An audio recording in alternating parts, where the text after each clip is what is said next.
Silver's price took sort of a plunge today, down over 2%.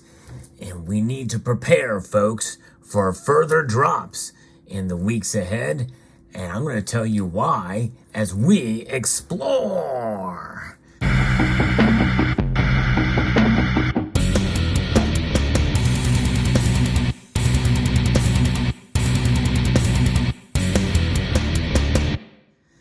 Yes, 2%. In fact, as I record this video, it's 2.21%. I think that is a good definition of a plunge or a fairly hard drop in silver's price today. Any movements like this that we've seen in a single day is fairly dramatic. 52-cent drop in silver's price. I know I get some flack for being overly dramatic about silver's move, but this is a dramatic move.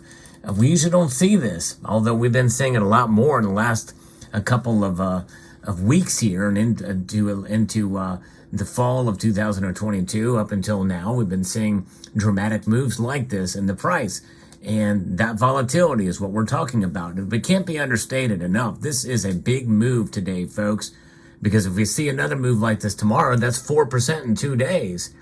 You know, that's a pretty big move. This provides a buying opportunity for those of you who have the funds to do so. And but it's sort of what's unseen. We didn't expect this because we got some unexpected numbers for the good side for employment. Although that may be, tampered down a bit by what I heard today from Amazon as far as unemployment. I'm going to be referencing a few pieces here from Kitco. Part of the pressure is higher U.S. dollar index and stronger U.S. data, as we've seen that these prices have fallen a bit. The strong rally in the U.S. dollar index and the U.S. Treasury yields creeping a bit higher were also dealing negatives to precious metals markets. And in fact, if we take a look at what those numbers are, we can see that the dollar index is trading now up almost a full percentage point to 105.15. And so that is going to be putting pressure there on gold and silver. The U.S. ADP, National Employment Report, which came out this morning, came in up at 235,000 jobs in December, compared to the consensus forecast of up 153,000 jobs. And the gold market saw prices downtick more following the stronger than expected data, which also helped to rally the U.S. dollar index and push U.S. Treasury yields up. The yield on the benchmark U.S. 10-year Treasury note is presently at around 3.72%. Traders and investors are now focusing on Friday morning's U.S. December employment situation report from the Labor Department. The key non-farm payrolls number is expected to come in up at 200,000 jobs, following a rise of 263,000 in the November report. Now, one thing I will say about this is for December, that's probably on the back end of some hiring that has been done in the service industry for Christmas season.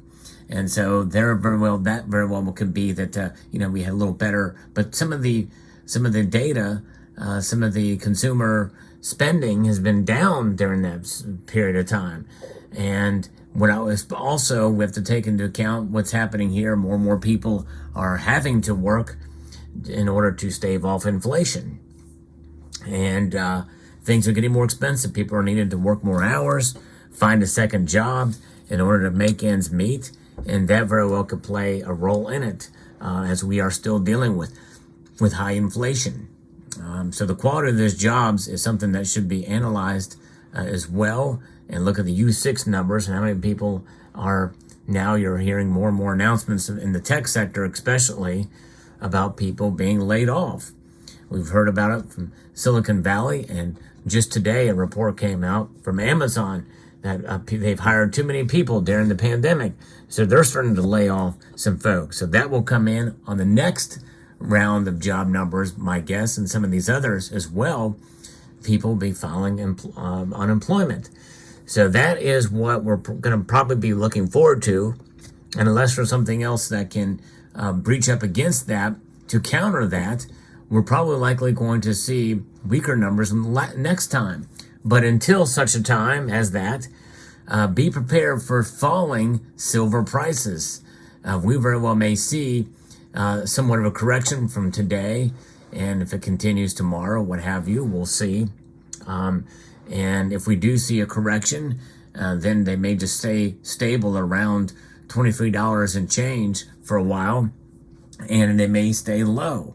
But I think we may see further drops, maybe not as dramatic as we saw today, but you never know. We shall see. Another piece here says that the unemployment outlook points to a hawkish Fed, and that is keeping these metals from going up further, especially gold. They had a $1,900 target. It was $29 away, but it is pulled back as well, too. In fact, gold's price is now down 1.15%. So it's like $18.34 right now. Silver is hovering around $23.33 as I record this video. Analysts blame a tight U.S. labor market, which directly impacts the level of hawkishness the Federal Reserve will embrace in 2023. The gold market was just $29 shy away from $1,900. The precious metal traded at the highest level since June, driven by additional safe haven demand coming from investors pricing in a recession.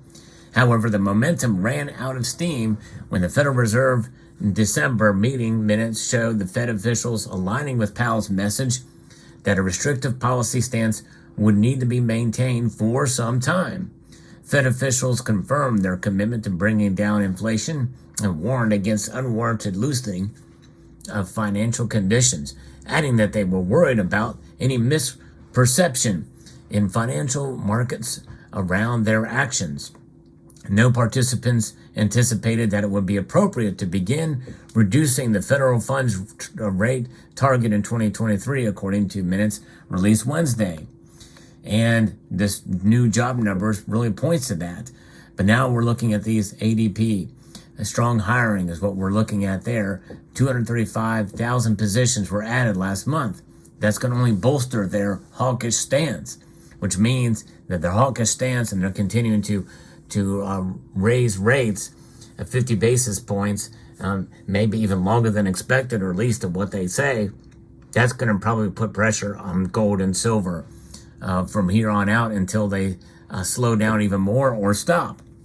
Of course, anything can happen between now and then, but my guess is we should prepare for falling gold and silver prices at least until the next job numbers come out.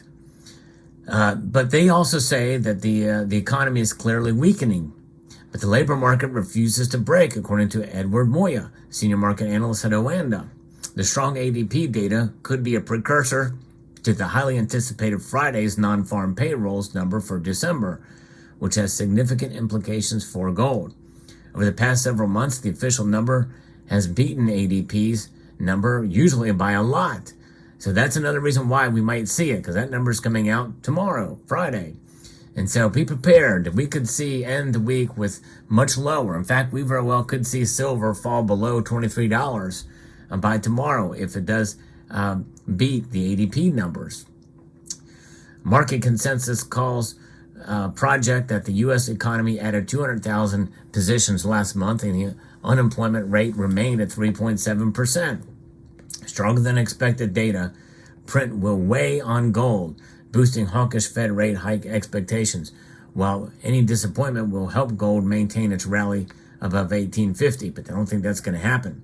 With expectations for 200,000 new jobs, we should not be surprised by something above that, that perhaps well above. Wage growth should remain at recent strong levels. If that happens, expect the Fed to keep its rate-raising bias and for the markets to react negatively.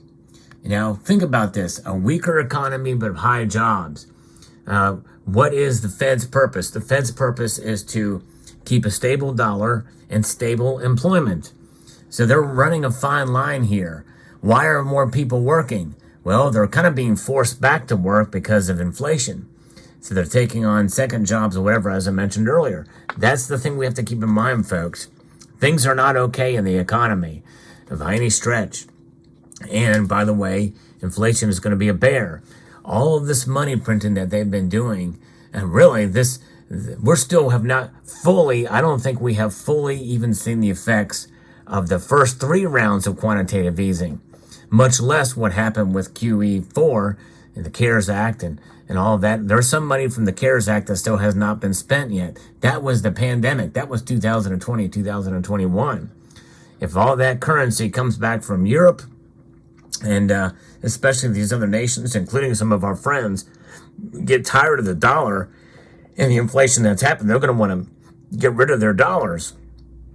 And those dollars have got to come back here. And unless they're just done away with and disappear, and if they circulate in the economy, then you are going to see inflation creep up even more, no matter what the Fed does. That's the problem with printing too much money, no matter who's in power, because it's a bipartisan problem, this debt and deficit spending, and that's something that I've been saying for quite some time. So be prepared, though, between now and whenever this occurs, that we are going to see inflation continue to go up, and we're going to see gold and silver prices continue to fall. It makes no sense, but that's where we are at. And we've seen this ship sail before in terms of inflation and gold and silver prices. Something else I want to keep in front of everybody, and that is gas prices are starting to go up again. There was a recent report that said that we may see by summer gas prices top out at around $4.15 a gallon. So crude oil is up now. It is up over 1.4% to $73.89 a barrel. So that is something to keep in mind too.